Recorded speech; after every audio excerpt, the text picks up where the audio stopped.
Wednesday, ex-listener, secret relationship.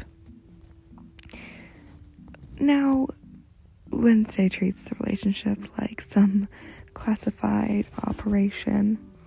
No public hand-holding, no lingering looks in the quad, no shared tables at breakfast. She has a whole system, you see. Different routes to the library, coded knocks, things that only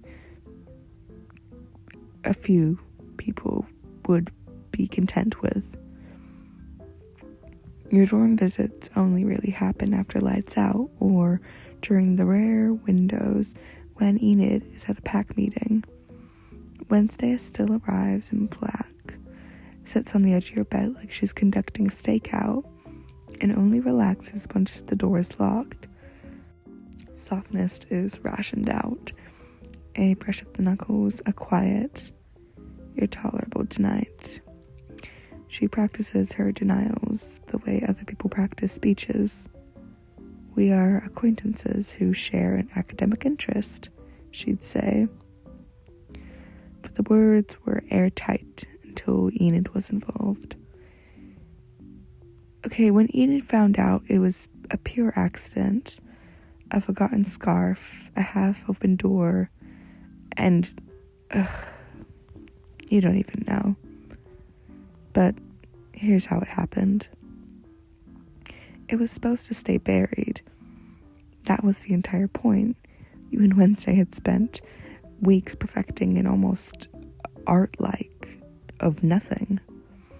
Stolen moments in the empty music room after cello practice, quiet exchanges of notes left in textbooks, the occasional brush of shoulders in the corridor that look accidental to anybody else, but were extremely on purpose. Wednesday was meticulous. She had connecting conspiracy plans, and nobody else was supposed to know. Least of all, Enid.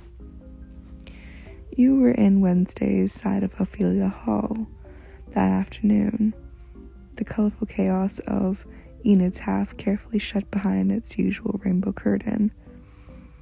The two of you were sitting on the floor between the beds, backs against the wall, knees almost touching. Wednesday had been reading aloud her last chapter in that flat. That precise voice of hers, the one that made even the most gruesome plot points sound like a weather report. Your head had tipped sideways at some point, resting lightly against her shoulder. She hadn't moved away, surprisingly. The door, without warning, opened. Enid stood there in her bright yellow sweater, phone in one hand, mid-sentence about some pack drama. She froze. Her eyes bounced from your head to Wednesday's shoulder, to Wednesday's hand that was resting a little too close to yours, on the floor, to the unmistakable quiet that only existed when the two of you were alone. The silence stretched, and Wednesday's entire body went rigid. She didn't pull away, but her voice dropped into a particular register that usually preceded threats and involving sharp objects. "Enid, leave. Now."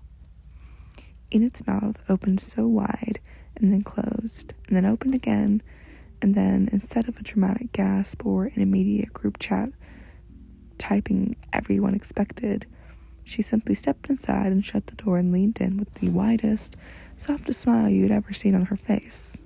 And that was saying a lot. "Oh my God," she said, like she was witnessing something sacred. You two were actually Wednesday Addams as a secret partner." "I will end you," Wednesday said calmly. Enid held up both hands, still grinning. "I'm not gonna tell anyone, pinky swear, werewolf honor, but..." "Okay, hold on.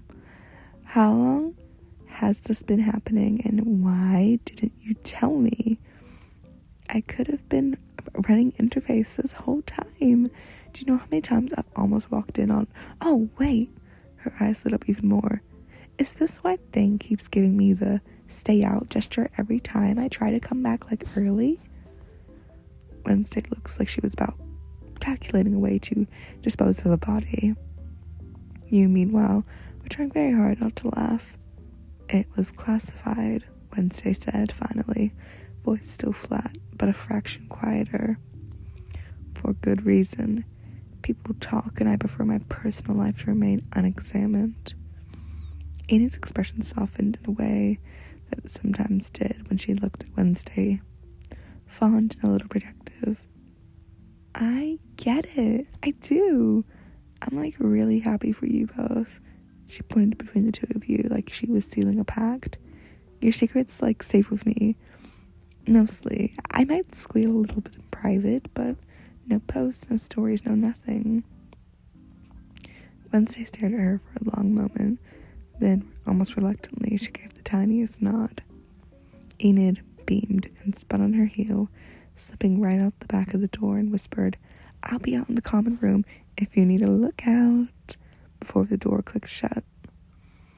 The room felt different after she left, less like a secret bunker and more like a space that had simply expanded a little. Wednesday exhaled through her nose. Well, that was difficult. You bumped your shoulder gently against hers. I mean, she took it pretty well. She took it like a golden retriever discovering a new toy. A pause, then quieter, almost begrudgingly. At least the damage is contained.